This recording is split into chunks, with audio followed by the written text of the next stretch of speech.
Okay, this is Carol Merritt on Thursday, August 11th, 2005 at the Atlanta History Center.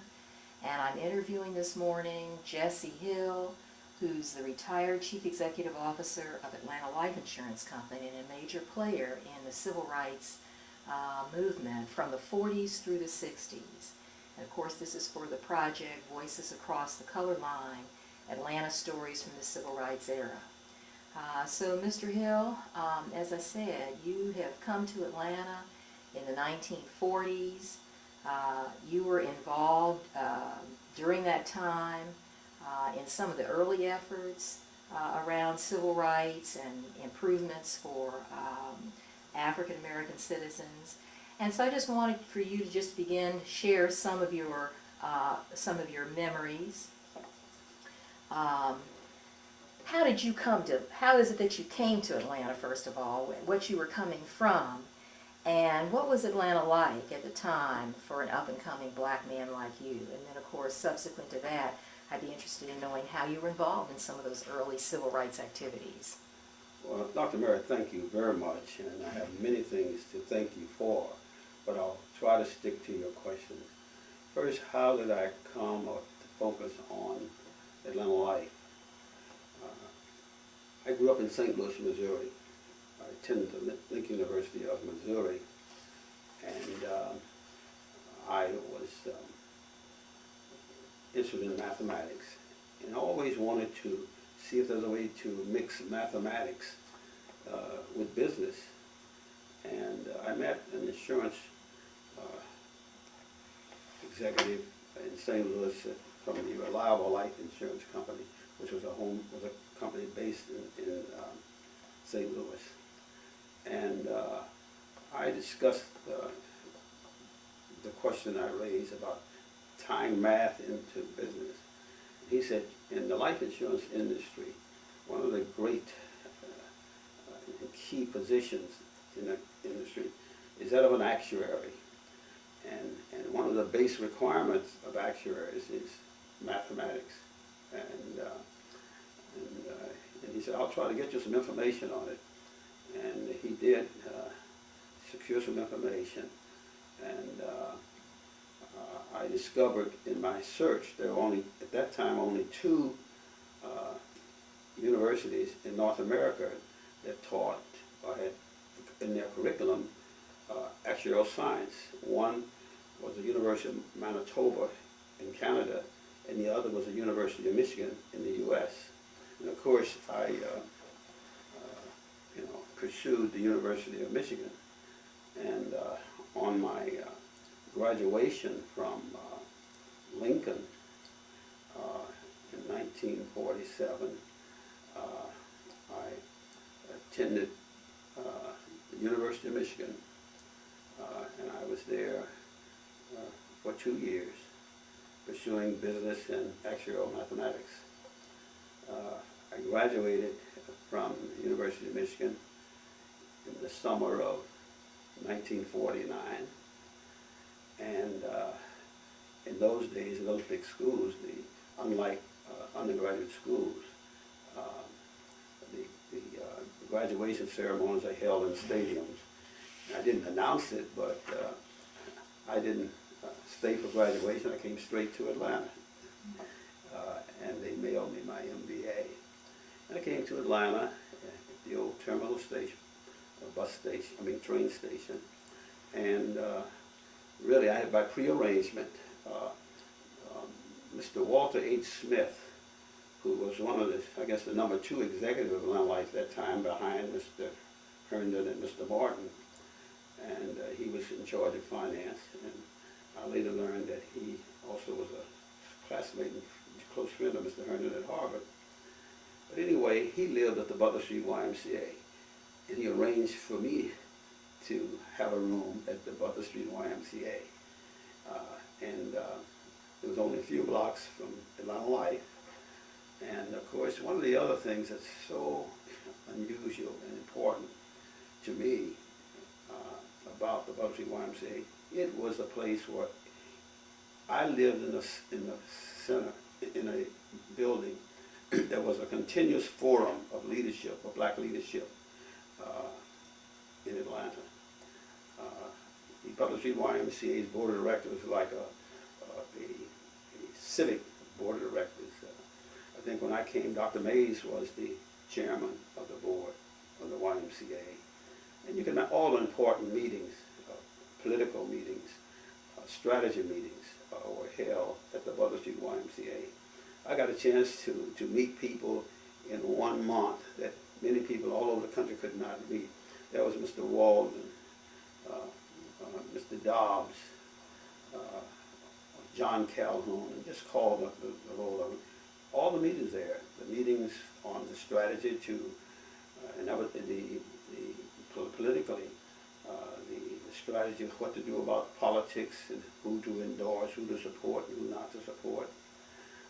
One of the things that came very close to me, ultimately, I found not too many months after I was here, the Atlanta Negro Voters League had a subdivision called the All Citizen Registration Committee, and it was always Republican and Democrat. You always had a bipartisan representation on all those committees and boards. The one person who happened to be a Democrat, they had no problem with giving there wasn't a co-chairman of the All Citizen Registration Committee. There was one, Dr. Clarence Bacot. And after I was here, I was one of his first volunteers.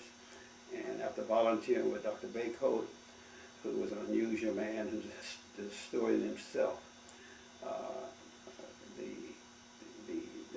the Republican side of the Voters League and the Democratic side of the Voters League came to me at my office and said, "You've been working, helping Dr. Bacot, and on Dr. Bacot's recommendation, we want you to chair the All Citizen Registration Committee." And of course, I was an activist, and it was an honor, and I just told them first that I would really like to help Dr. Bacot, learn a lot from Dr. Bacot. And Dr. Bacot, you know, he was very kind to me about what I'd done. And after they heard me, came back and said, "No, we want you, you're the one we want," and Dr. Bacot recommends you. So I think that was the most important assignment that I took on in Atlanta. All the other things, I think, were secondaries. I think the 1 year that we had a major campaign, it lasted about 14 or 15 months, 50,000 persons, and that nucleus really carried us, the 50,000 registered voters. At what period of time was this that you registered? Oh my, that was in the 50s. Early 50s? I'll have to document that for you, but it was in the 50s. Mm-hmm. And the other thing I had mentioned to you that was very important, as I went forward, and I always remembered that about the keeping the balance between Republicans and Democrats, and two men who really, for a long period of time, served as I insisted on having co-chairman. One was a Democrat, and one was a Republican. Horace Ward was a Democrat for many years, and his on the Republican side was Dr. Lee Shelton. It was very interesting, and when we had these political fights, I was assigned those two fellows to deal with the political questions that came up. So that was something I wanted to point out.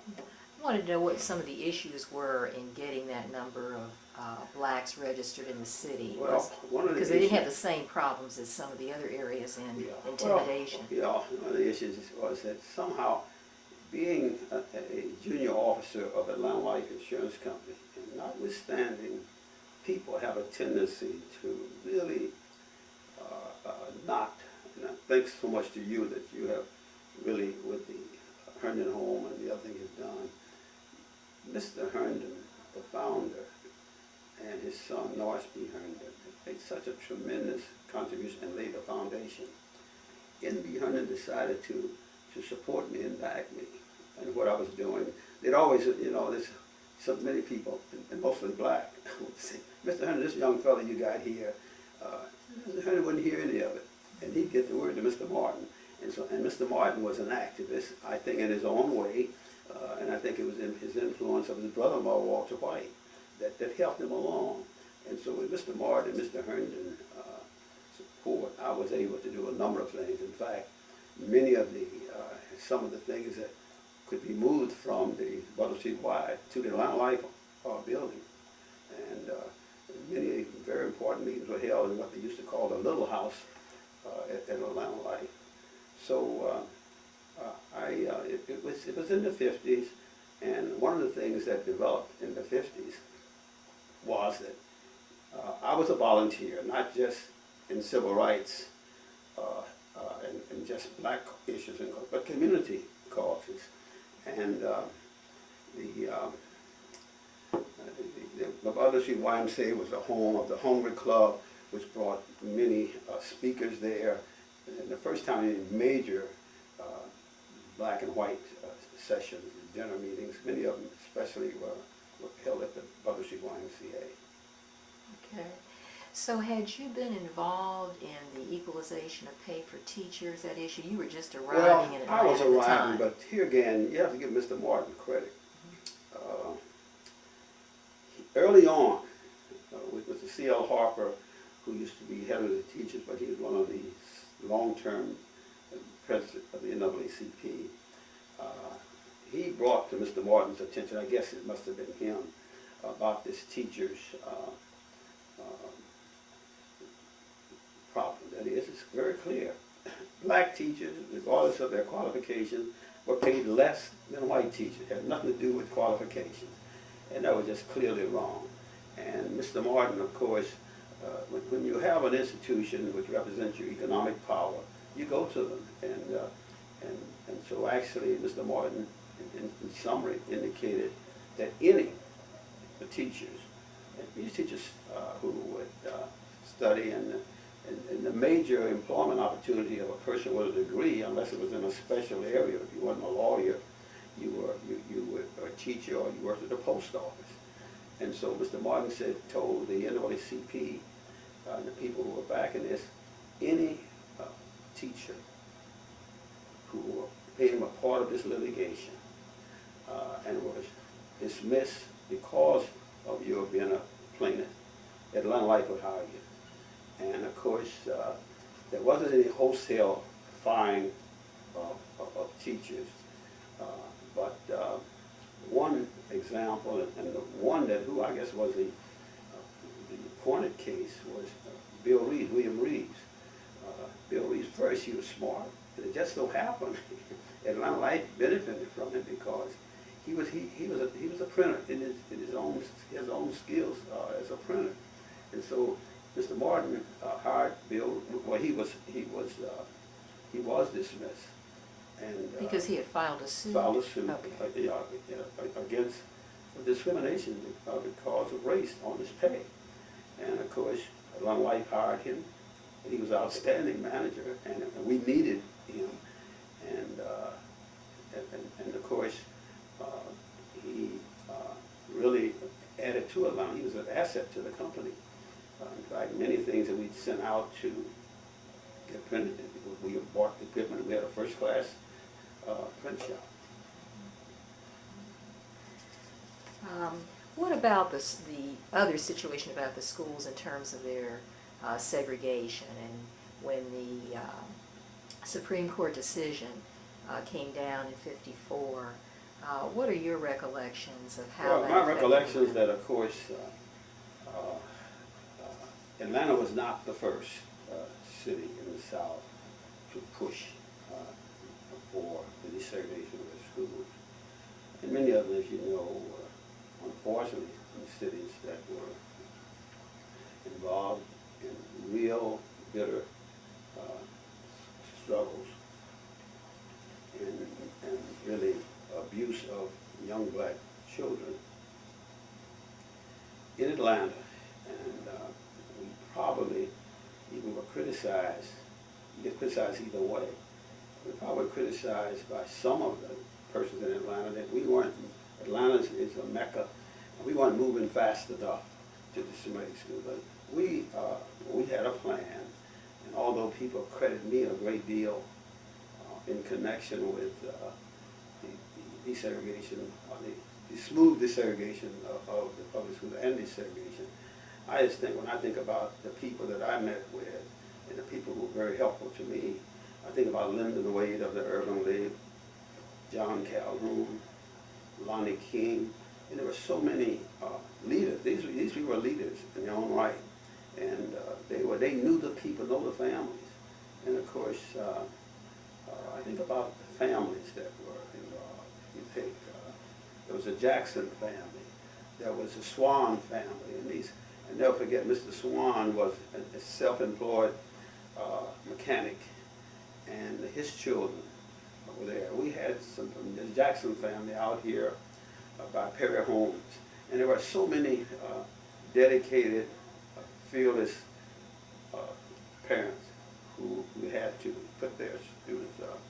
And then there were people who really who were very, very helpful.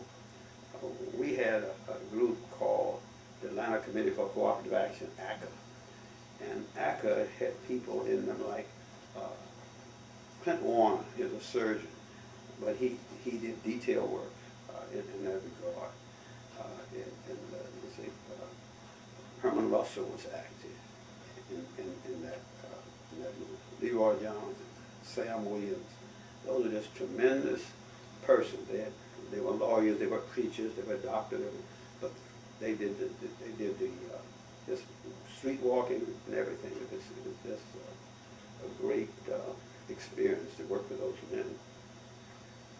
And then there were women. I mean, I can't say women. But the women, there were, Lottie Watkins got involved in practically everything that was undertaken. Johnny Yancey, who was a tremendous volunteer.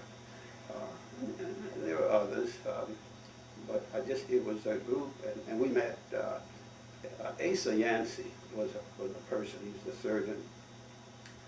But we used to, and we had police brutality. And some of those issues that, what they did, when they offended us like that, that gave us something, a platform, which is why we have to register and vote, and get a mayor that will get rid of the police chief if they did not stop this abuse.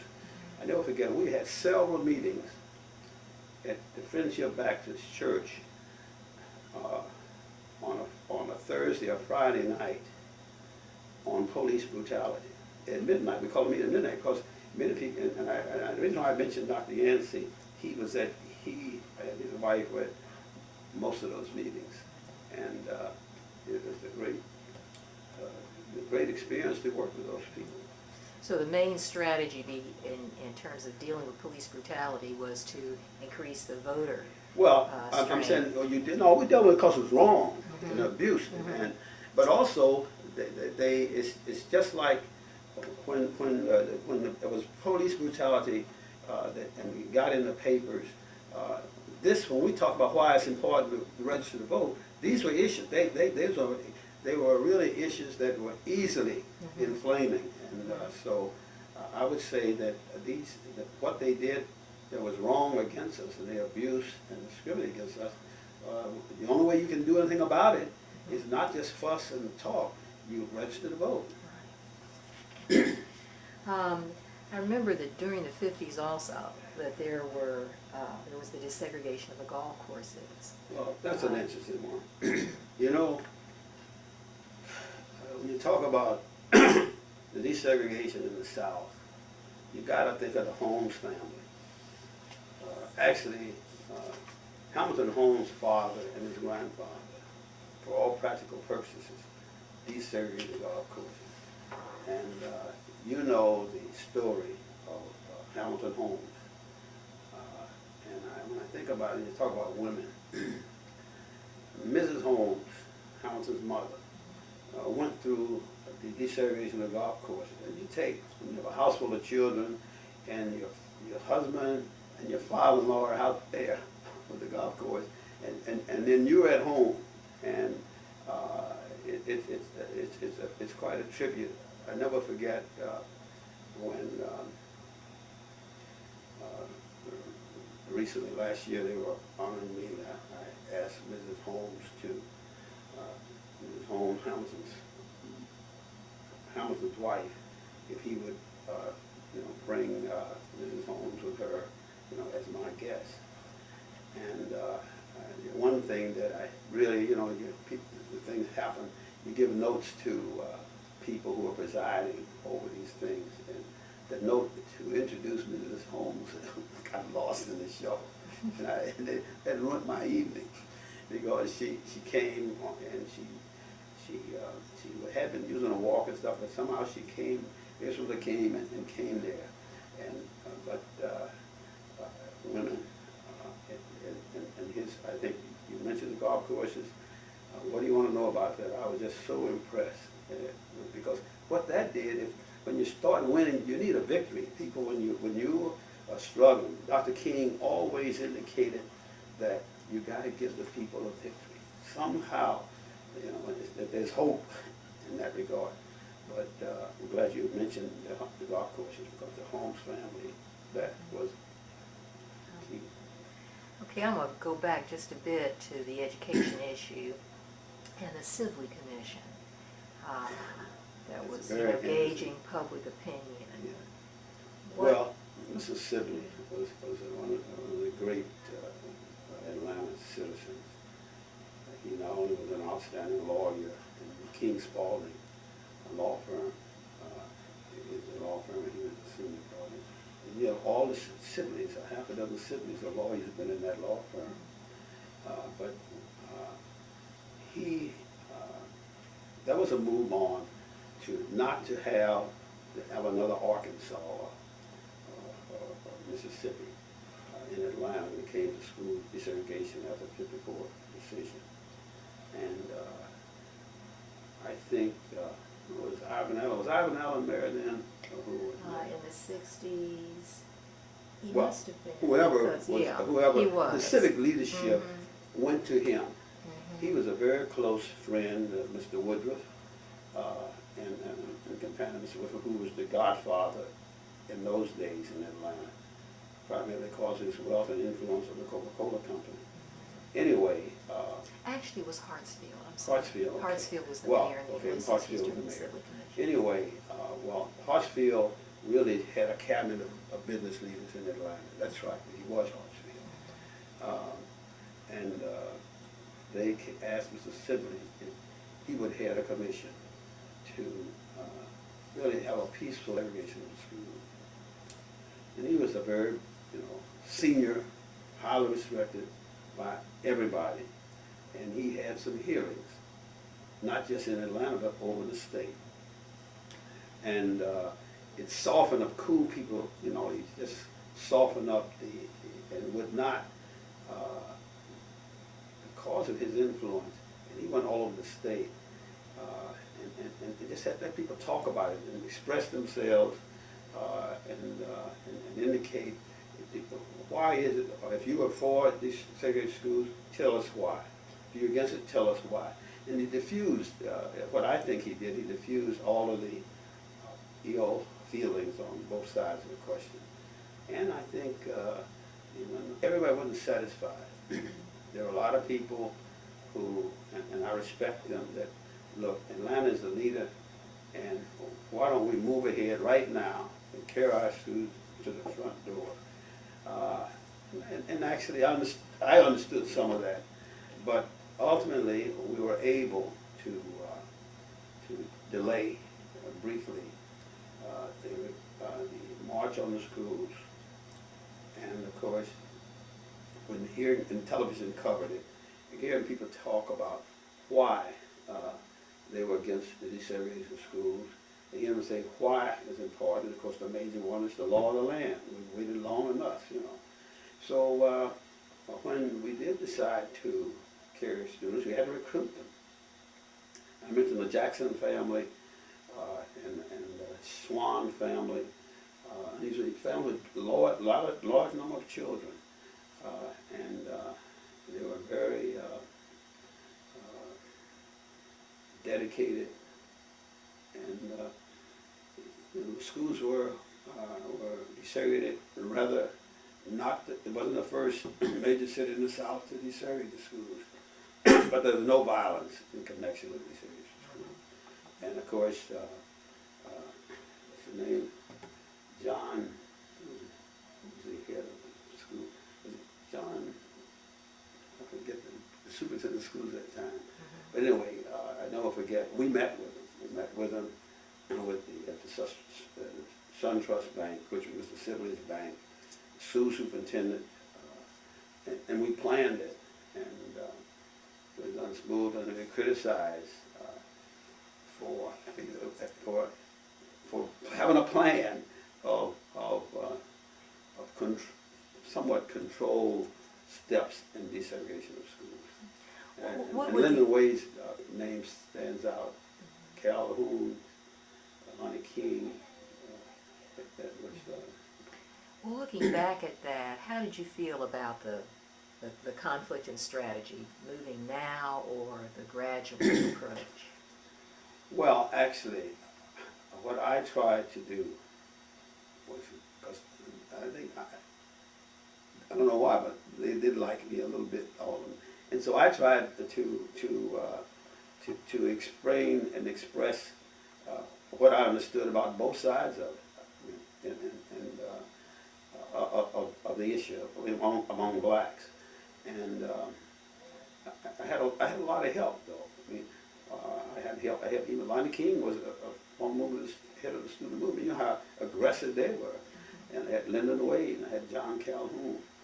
I had, and in fact, what I did also is, these meetings that I had, when the meetings broke up, I was not outspoken. We'd have someone else would be the spokesman. I was never the spokesman.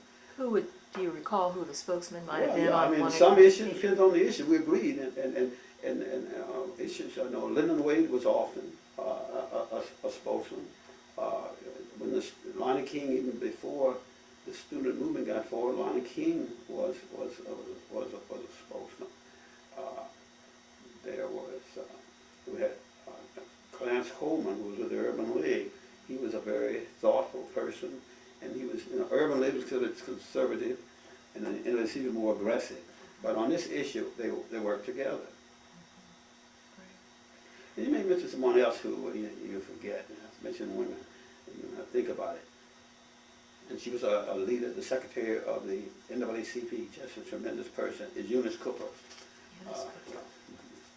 Her husband had a pharmacy over on Simpson Road. Okay, what do you recall about her leadership? Oh, she was just dynamic. She was in the executive cabinet of the NAACP, and everything that was to desegregate the city of Atlanta in any way, she was one of the leaders. Okay, we were just getting into the whole issue of the student movement coming in 1960, and I know that you played a role in that. Yeah. Actually, since you're getting into the student movement, let me just point this out before we forget it. The Atlanta University Center was a very important backbone to a lot of the progressive leadership and intelligent leadership that Atlanta had that many of the other cities in Atlanta in the South, in the South, did not have. I mean, you talk about the gown in the town. The Atlanta University Center was a great example of the gown really supporting its community. And the Homer Club was a good part of that. I remember there were so many of the faculty of the Ross family, right now. Michael Hubert and Hubert Ross and his wife, Moselle Hill, and of course Dr. Mays, especially Carl Holman. Carl Holman was a brilliant man who really and a great strategist in every aspect of moving the city forward. There were so many other professors, Sam Westerfield, Whitney Young, so many of the professors that really gave time to, they were they became part of the city. In many institutions, many cities, there's just a fence around the ivory tower, and especially in the South. But that was not the case in Atlanta. It was not the case in Atlanta. This ACA group that you mentioned, half of them were from the campus. Whitney Young, Carl Holman, Moselle Hill, they were there. So when the students then issued their appeal in the newspaper, that was really a cooperative Oh yeah. effort of both the administration and the students. Well, the administration, students, and the community. See, actually, the students were closer to the community than was the faculty. Now, there were some, but it was the main backing did not come from the faculty, but some faculty.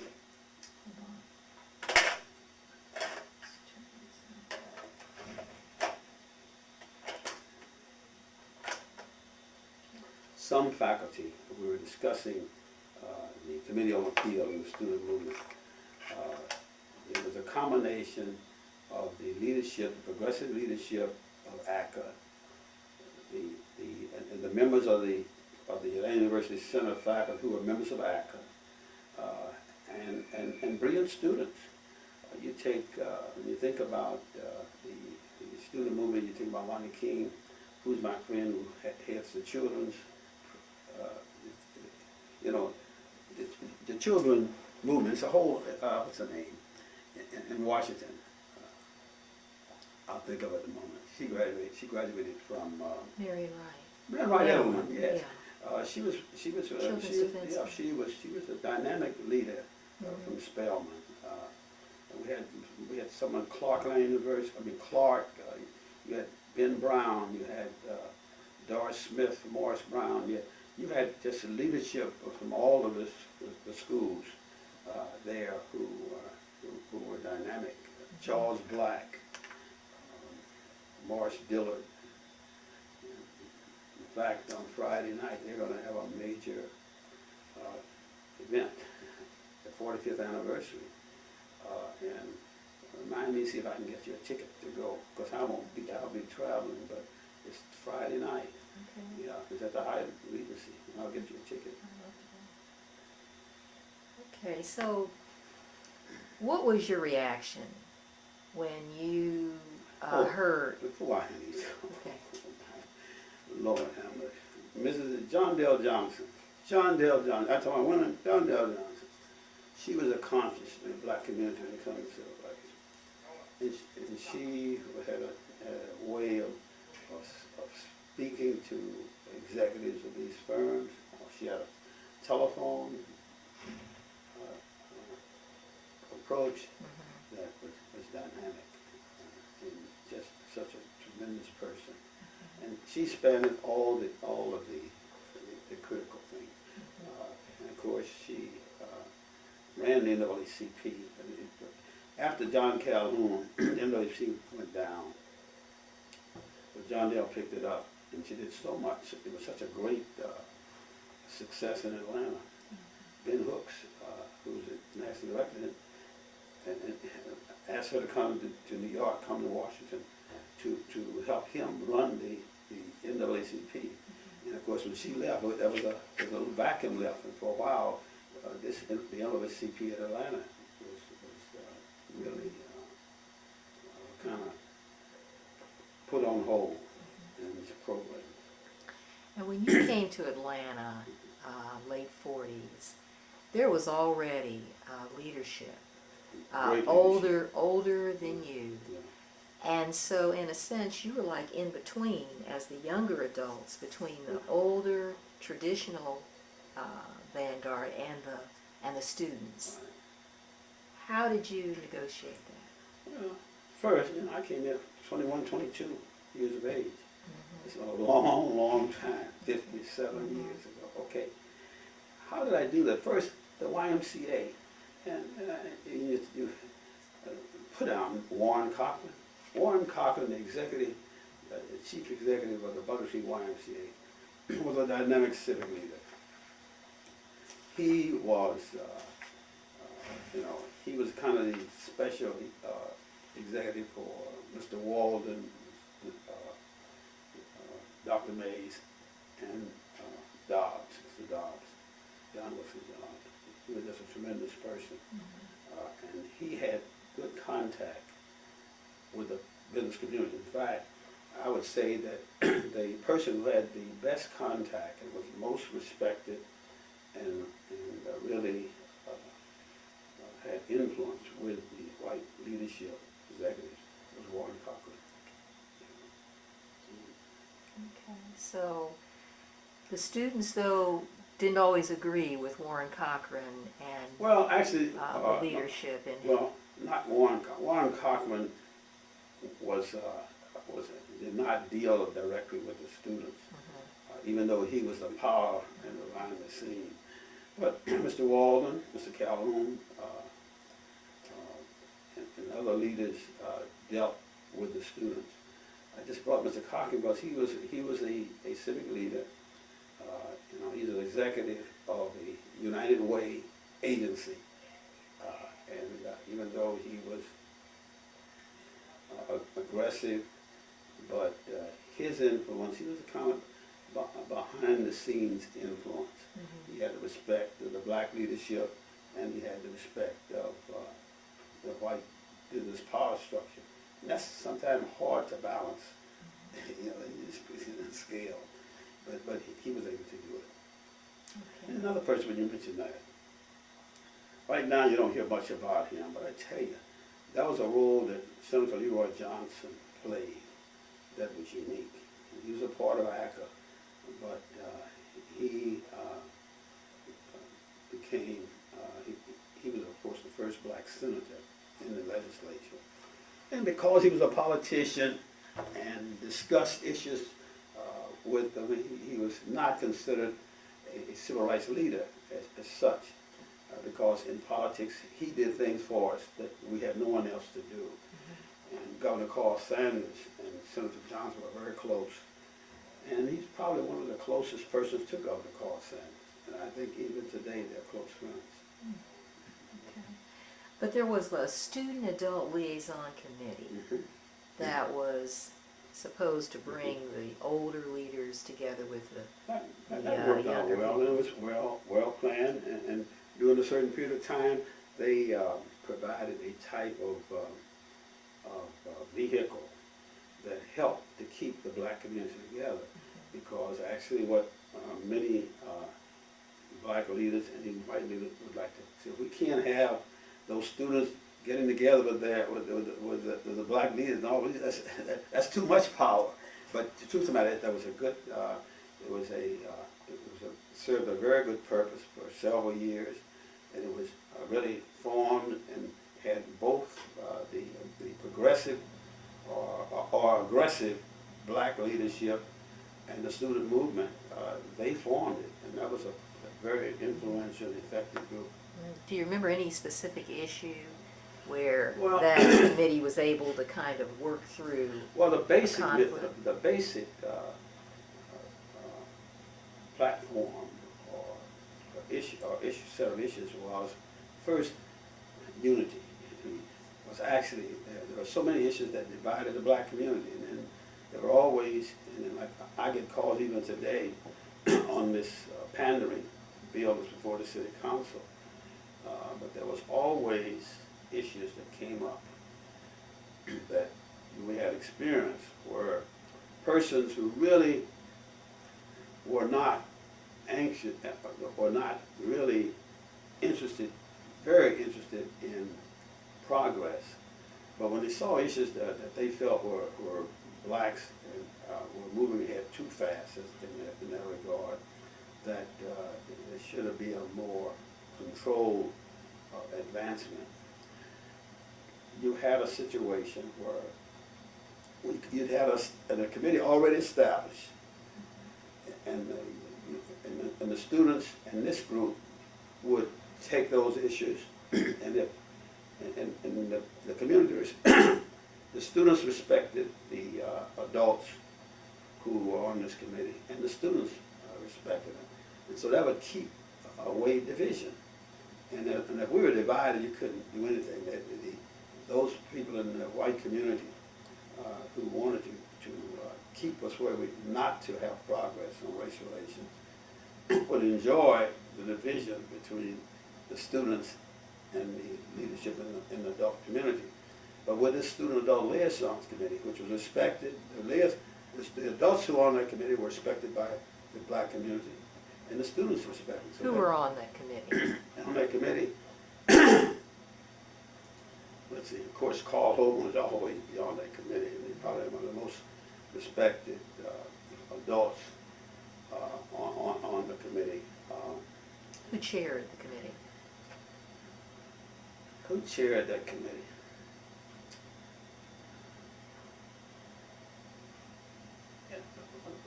Lonnie King was a student chair. I don't think I was the chair of that committee. Could have been Carl Holman. I'd tell people who would qualify. I would, if I had guessed, I'd say Carl Holman or let's see, Carl Holman. I think I would just guess and say Carl Holman. Okay. And I may think of it as we go along. Okay. Let's talk a little bit about the public accommodations with the riches. The riches sitting in, and the decision of the students to go ahead and choose riches, first of all, as the target. Well, of course, the students are very intelligent and very bright strategists. And as you say, you know, if you're going to go at an issue, you just go to the heart of it. You know, if you get riches to go along, everybody has to go along because riches will take all the business. So that was just a good strategy. I guess the richest strategy probably came out of my office, I would say, probably. And incidentally, Mr. Rich was a very affable man. He got along well. He did all the things right when it comes to, as a merchant for the community. But the one thing that he got caught up in was the desegregation. I think one of the first, I don't know whether, mind you, Mrs. King indicates that the desegregation of several of these things, and I think it's correct. I know it's quietly, you know, they did it.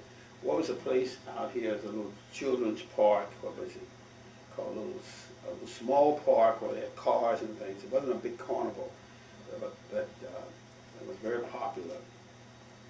Anyway, this is not riches, but and I think even riches. I think Mrs. King and Dr. King had some experience at riches. But in the case of the Hill, me and my wife and our two daughters, we were up on the 5th floor where the Pink Pig was, and we were told that our children had to go down to the basement to use the restroom. Here you are, you know, a friend of the business community, and businessman, head of the largest black institution in the South. The buck stops here. What are you going to do? And of course, I knew Mr. Rich. We were friends, and I wrote him a letter and indicated to him that unless he would move, just file suit against him. And of course, I asked Mr. Hollowell. We never filed a suit. I asked Mr. Hollowell if he would draw it up, and we thought that maybe to draw up a suit is not the way to go. The way to go is do what the students did, because you get bogged down in a suit, you may be restricted from moving ahead. And so we went, had a meeting, Student Adult Liaisons Committee. The students decided to pick and riches. And actually, I never forget, was just before Easter that we decided it wasn't an accident. It was before Easter. That was a big Easter and Christmas, especially when you're dealing with black and white, are big sales periods for all merchants. And of course, and this Picking and Riches attracted a lot of adults. In fact, I think having all the people who came to town just picking riches. And I think when you look at that video you have, you'll probably see them on there. And that'd probably be pretty educational for you. What happened, it got reaction quick. Mr. Rich asked for a meeting. It didn't take long. And there's a fellow who's still living around here, Alvin First, who's one of Mr. Rich's lieutenants. He's very active civically. But we selected Riches. It was very effective, very effective. Incidentally, we reached some kind of minor accord with Mr. Rich. And never forget, Jose has always been different. And after we had a tentative agreement with Mr. Rich on something that it wasn't complete, but we were in discussion, Jose took out after us and indicated, Jose, who is an outstanding civil rights leader, and he was outstanding. But actually, if he felt that you were not moving in a way that would send the correct message, appeared to him like it was too compromising, he would let you have it. So he argued, even though we withdrew one picket line while we were discussing it, Jose put another one up there. And of course, we had to go see him. And incidentally, even though I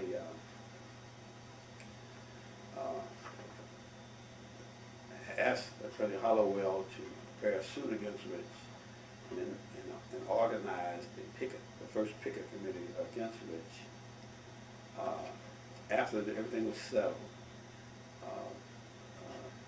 Rich's asked me to serve on their board of directors, and I served on the board of directors up until the company was sold to Federated. But the Rich's was a focal point, and Mr. Rich was an outstanding civic leader, and for many years he tried to get the referendum for MARTA. And of course, he was opposed by blacks and whites because, one, two issues. He was just trying to get MARTA to bring people downtown to Riches to shop, not to alleviate traffic conditions, which was not the truth. But it was an issue because taxation is not popular with anyone. And the blacks indicated the plan that they had drawn did not serve the black community well. And many of the whites, including a couple of major, Milton Ferris and one other guy, I think both of them had ties with the oil companies and they didn't want water. And so actually, up until the last referendum, all the referendums of water were defeated. And Mr. Rich was one of the leaders for MARTA at that time. Do you recall when Martin Luther King agreed to picket at Riches and the impact that had then on the whole effort? Yes, I recall distinctly when that happened, and I think Dr. King's not on the footage that you have. No, Abernathy. Mm-hmm. So Dr. King always, every time he had an opportunity to come back to his hometown, he would get involved personally in whatever demonstration, especially the students. He supported the students at all times. Mm-hmm. Okay. What contact or relationship did you have with SELC and then with Student Nonviolent Coordinating Committee, the two organizations that were Since you're involved throwing in around Atlanta? organization, let me mention Reverend Borders, the Student Nonviolence Committee.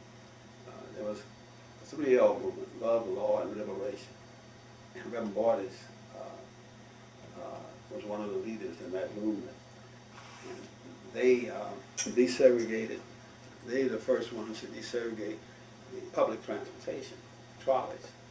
And incidentally, Mr. Martin was a part of that movement, and I think he was a part of the first demonstration with the ministers who rode the trolleys. So I mentioned him. And SNCC, what did you think about SNCC, particularly as it evolved in the early 60s, coming out of that Raleigh conference, and then the Atlanta project, and later on with its leadership turning? What's your assessment of that? That was a great movement. It's unfortunate that people like Ralph Brown and what's the name, Stokely Carmichael.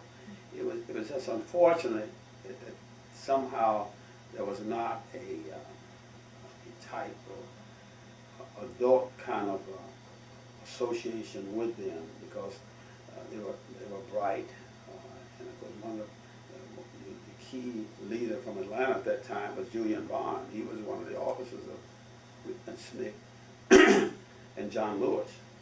And John Lewis really was, at the time of the March on Washington, he was a leader of SNCC at that time. And he was with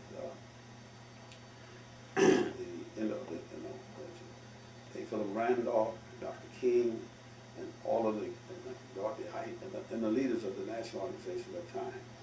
But SNCC was an important organization, and many people in many cities in the South, especially that you needed to visit.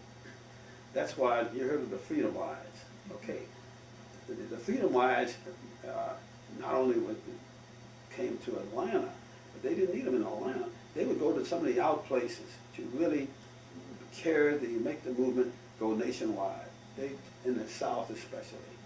And I never did participate in a Freedom Ride, but SNCC and what is Former's organization? CORE, they were the leaders of the Freedom Rides.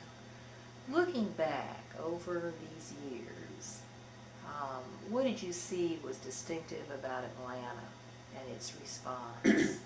Well, I think without question, I go back to the close ties with the Atlanta University Center faculty and the leadership and the community problem. I think that was the greatest asset, and that was the greatest difference, that positive difference, that the outstanding professors and leaders of the faculty at the Atlanta University Center, whether Morehouse, Spelman, Clark, Marsh Brown, ITC, that what a wealth of leadership that give you. You take a town that, yeah, you have business persons there in the community and preachers, but that added strength was just so important. Was there anything distinctive about Atlanta itself in terms of its white business community or its political leadership that was distinctive for the South? Well, I wouldn't say, I think there was. It's obvious that Mayor Allen, even though he hit rock bottom out on Southwest when he proposed the way to solve the problem of expansion of black or desegregation of housing was to build a wall. And he'd be the first one to tell you there's a fool suggestion that he made. But I think Mayor Allen, somewhere, in the critical stages of the civil rights movement, John Kennedy asked him to come and testify for the bill. And he did. And he came to Butler Street YMCA. And Reverend Borders and several other persons that, actually you know, they said, you don't have to do that. But of course, he didn't say whether he was going to answer or not in that meeting. You know, so most of the black leaders there indicated that, you know, we'd be proud of you and wish you would do it. But there were some of the leaders that questioned it, you know, or whether it would be good for him. We'd have a Lester Maddox as mayor of Atlanta if you go up there and testify for this bill. But he wouldn't testify for the bill. Also, when you think about their behind-the-scenes leadership, I think of Rabbi Rothschild and Bishop Hallinan. I mean, you see, actually, those two, leaders of the Catholic and Jewish community, really, I think, had a very important impact. And they didn't go and hide, but I think that those two men were very helpful in bringing about racial progress for Atlanta. We haven't discussed a lot of things. We've been able to cover many things, but I wanted to give you a couple of minutes just to add any comments that you might want to make about that era.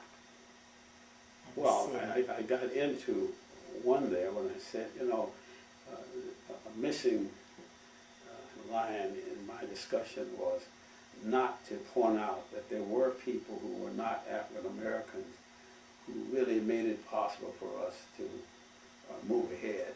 And I'm sure that there were some issues that Rabbi Rothschild and Archbishop Hallinan provided leadership for,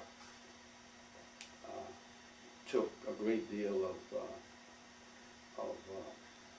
I wouldn't say risk, but I'm sure that some members of their congregations would have preferred that they not be as involved or clear-spoken, I wouldn't say outspoken, clear-spoken on what was right and how that was a part of their ministries.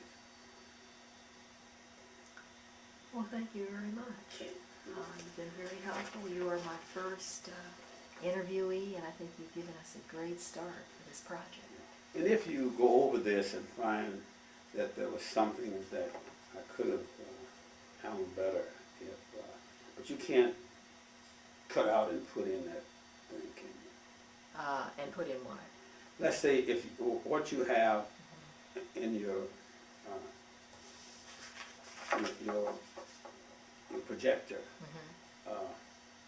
if there's something you say, gee, I wish he had, it looked like I didn't quite understand that. This has to be run just like it is now, right? Or it's not worth the time to try to. Well, what we could do is if you felt you wanted to add more, we could. Yeah. Well, I think what you ought to do, I'll be happy to come back if you figure that there was something that could be clarified or really come smooth it out. Well, I think you made a very strong, clear statement, and I think you've launched our effort, and I thank you for it. Well, I thank you for doing it. Now, tell me about your situation here. Is this a one-time assignment, or will you be associated with them? It's a one-year contract. Hopefully, as a multi-year project, I would be continuing. Who are the potential contributors or sponsors of a project like this? Who are the current sponsors, and who would be the kind of people who could keep it going if they gave you money? Well, we're actually beginning to talk about raising money for the follow-up phases. There's no money yet for the exhibition or the publications. Right now, there's just money that came from a foundation. I must admit, I don't know the name of the foundation. So it's this year of research and collecting information.